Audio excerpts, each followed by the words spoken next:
is time for story time. Today's story is going to be Corduroy, and is written by Don Freeman.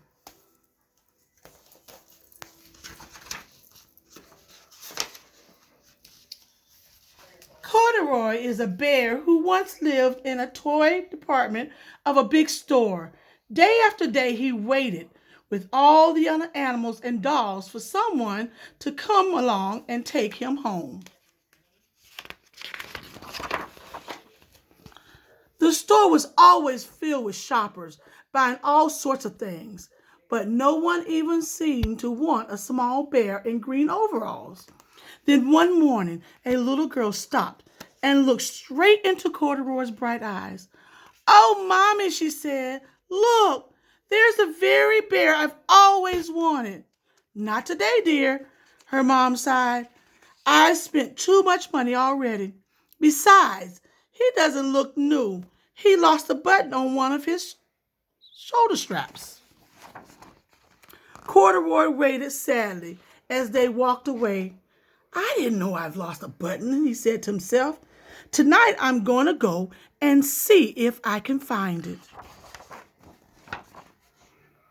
Late that evening, when all the shoppers were gone and the doors were shut and locked, Corduroy climbed carefully down from his shelf and began to search everywhere on the floor for his lost button.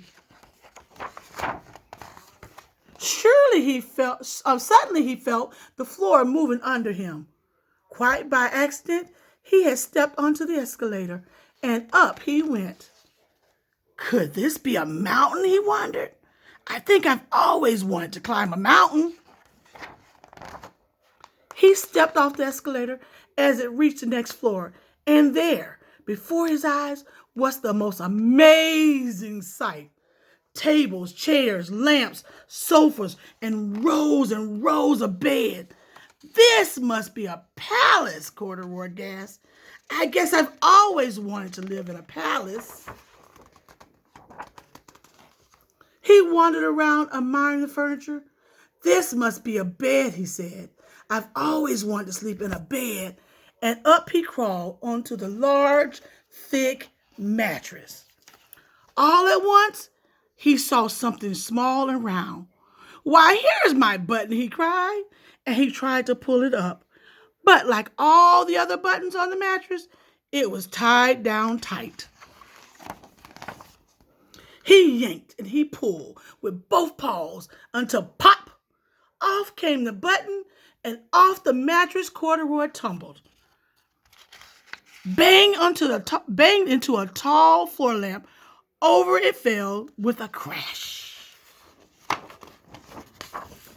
Corduroy didn't know, but there was someone else awake in the store, the night watchman, who goes around from floor to floor.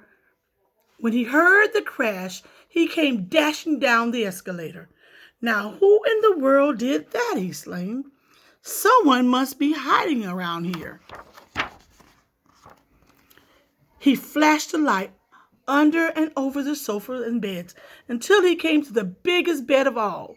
And there he saw two fuzzy brown ears sticking up from under the cover. "Hello," he said. "How did you get upstairs?" The watchman took Corduroy under his arm and carried him down the escalator and set him on the shelf in the toy department where the other animals and dolls.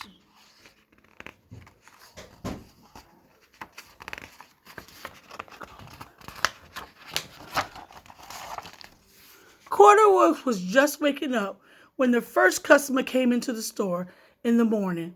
And there, looking at him with those wide, warm smile, was the same little girl he had seen only the day before. "I'm Lisa," she said, "and you're going to be my very own bear. Last night I counted what I have saved in my piggy bank, and my mother said I could bring you home." "Shall I put him in a box for you?" the saleslady asked. "Oh, no, thank you," said Lisa, and carried Corduroy home in her arms. She ran all the way up 4 flights of stairs into her family's apartment and straight into her own room. Corduroy blinked.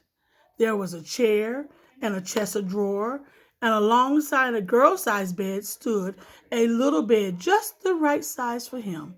The room was small, nothing like the enormous palace in the department store. This must be home, he said. I know I've always wanted a home. Lisa sat down with Corduroy on her lap and began to sew a button on his overalls. I like you the way you are, she said, but you'll be more comfortable with straps, your shoulder strap fastened. You must be a friend, Corduroy said. I've always wanted a friend. Me too, said Lisa, and she gave him a great big hug.